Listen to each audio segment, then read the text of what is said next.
So you want to learn how to sew, but you don't quite know where to begin. Join me on this new series where I give you tips and tricks on learning how to become a sewist.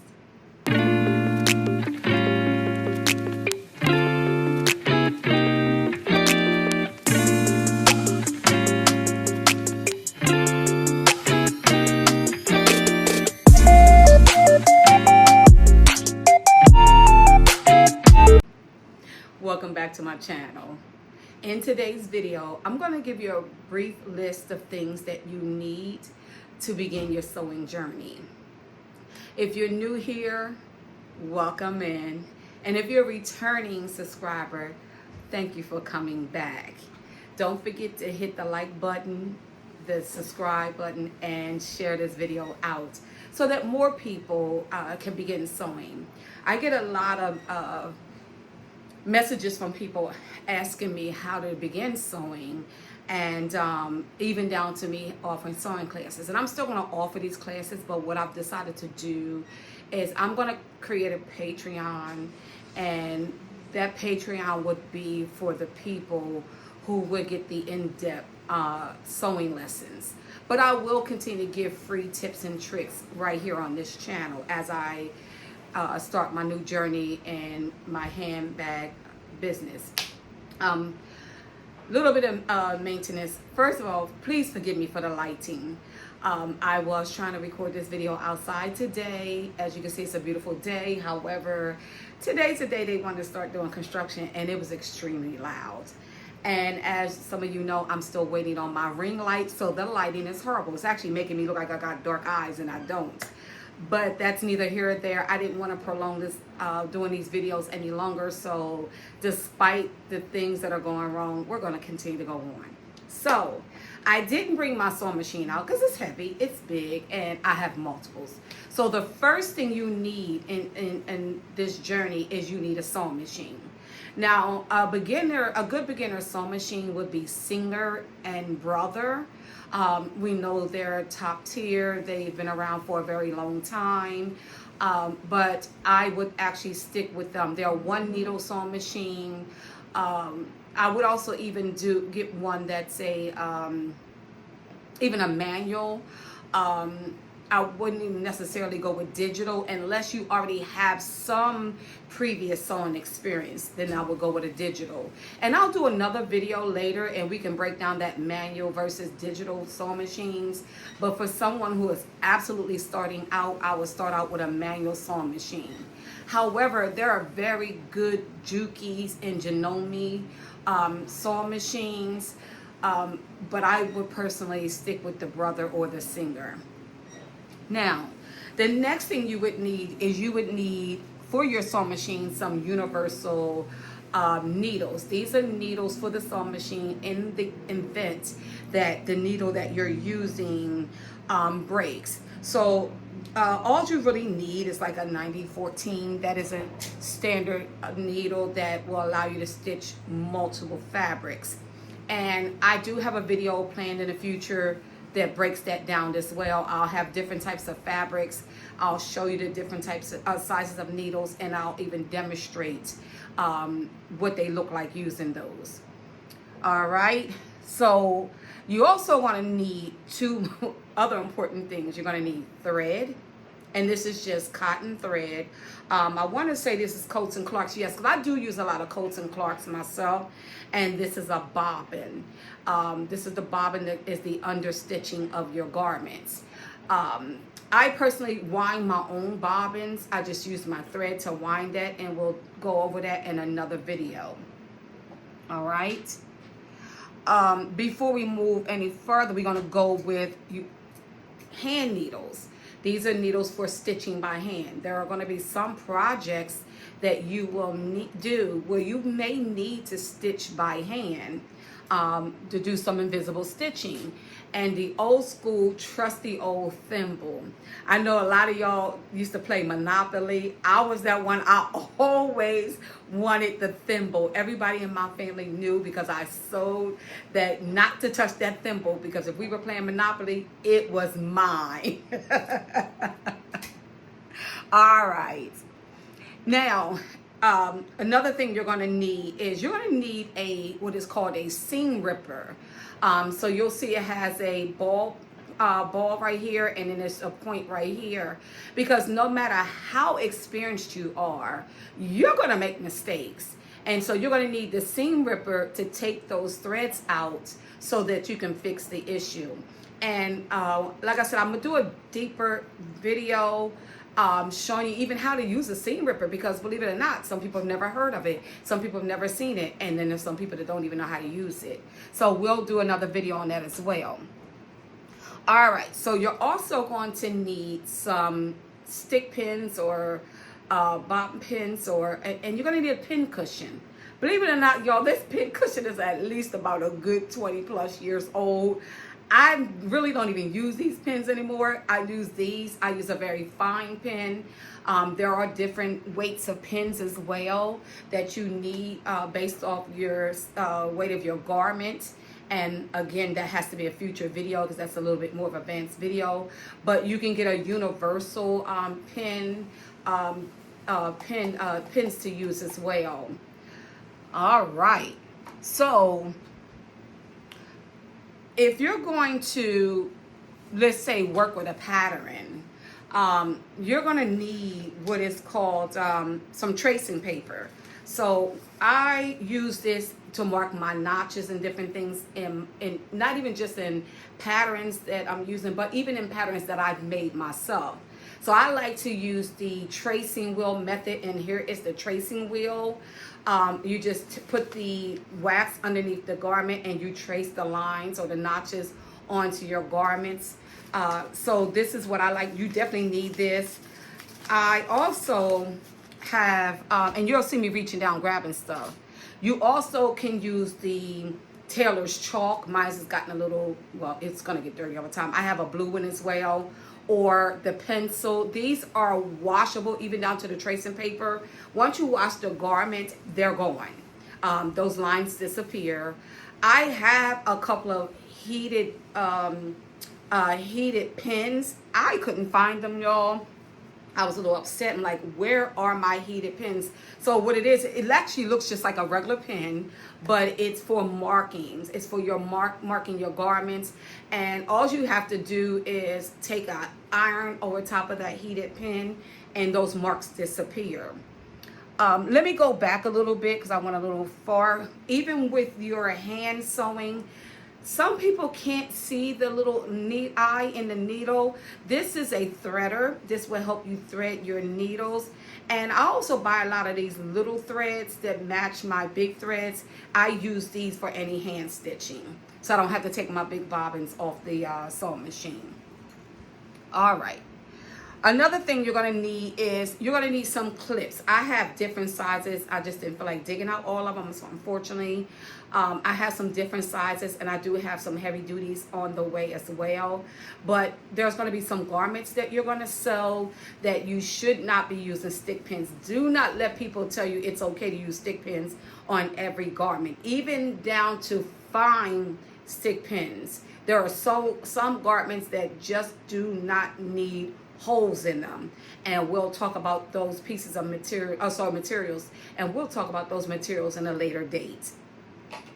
There's also going to be times you're going to need pins, some safety pins. So it's good to have some safety pins on deck, I should say.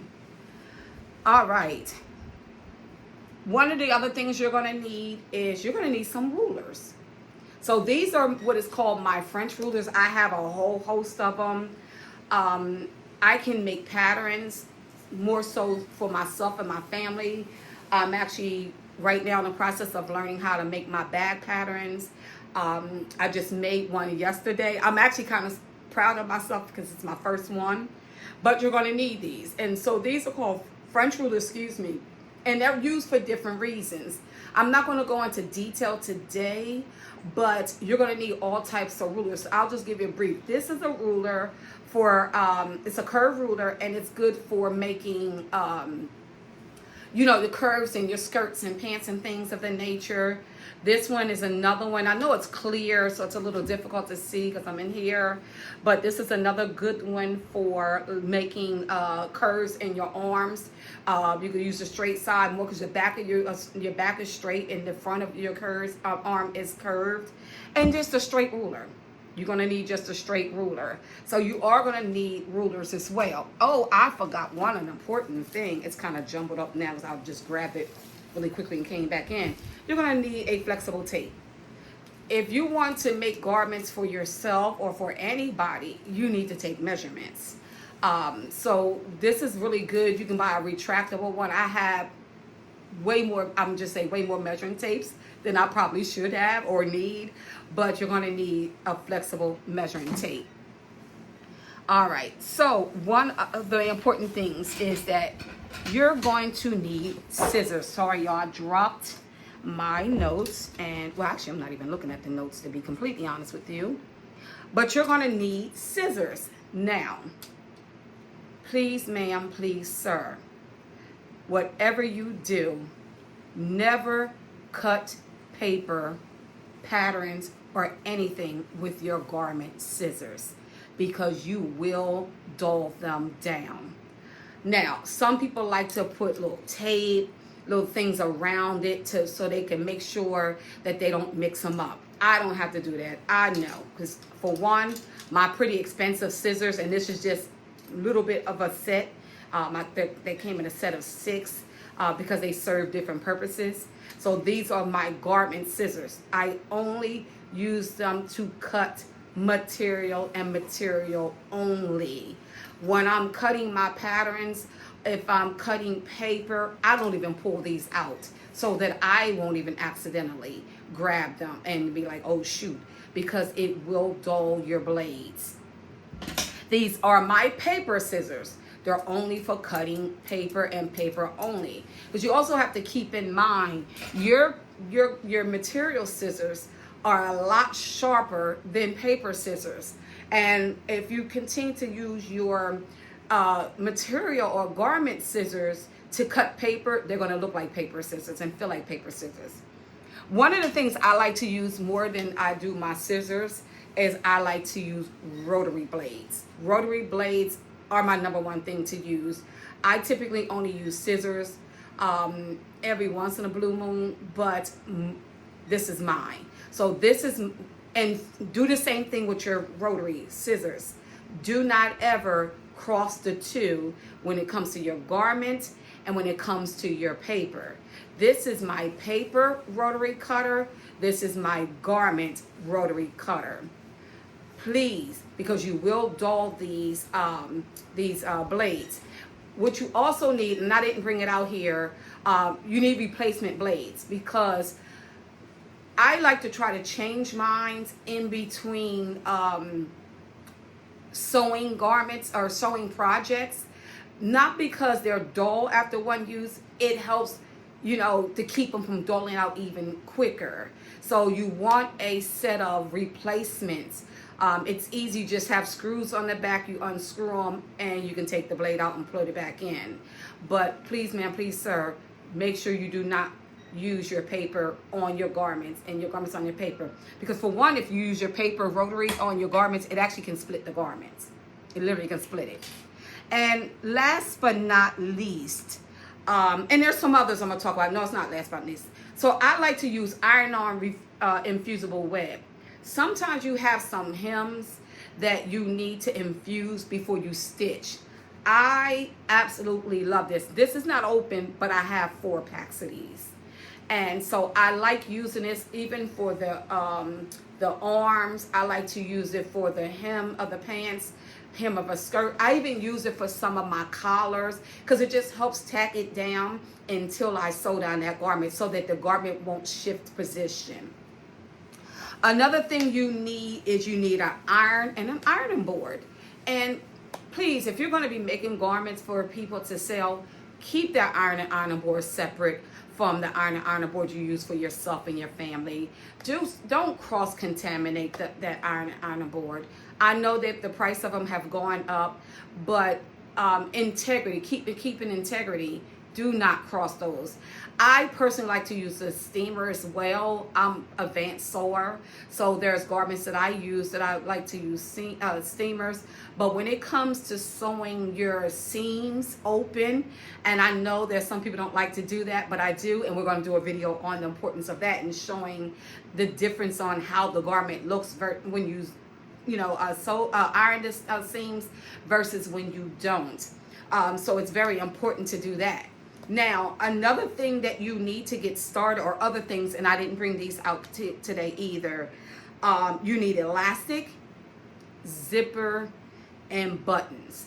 The reason why I didn't bring those things out right now is because I'm going to do a video on that, because there's different types of zippers that you need for different projects.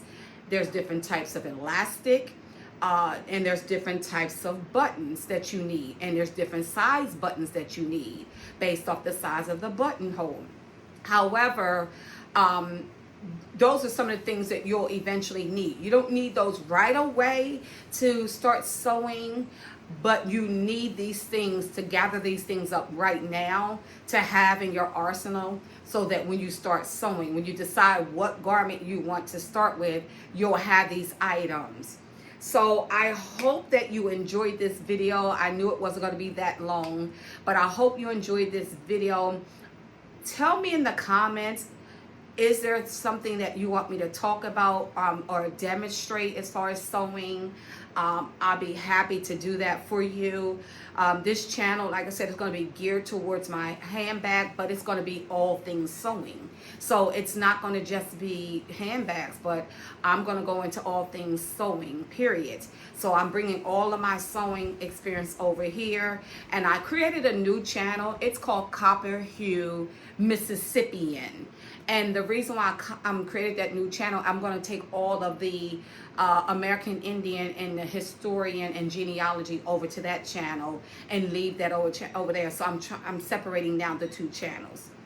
Okay, so like I said, drop your comments down below. Let me know what video you want to see next. I do have some other videos I'm going to record and put out there for you.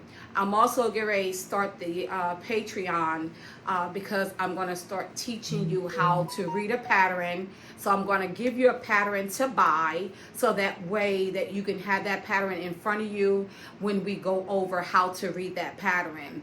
And then we'll break that down into a whole series, but that will only be for my Patreon. So again, don't forget to like, excuse me, subscribe, share this live, and drop your comments. And I will see you in the next video. Bye.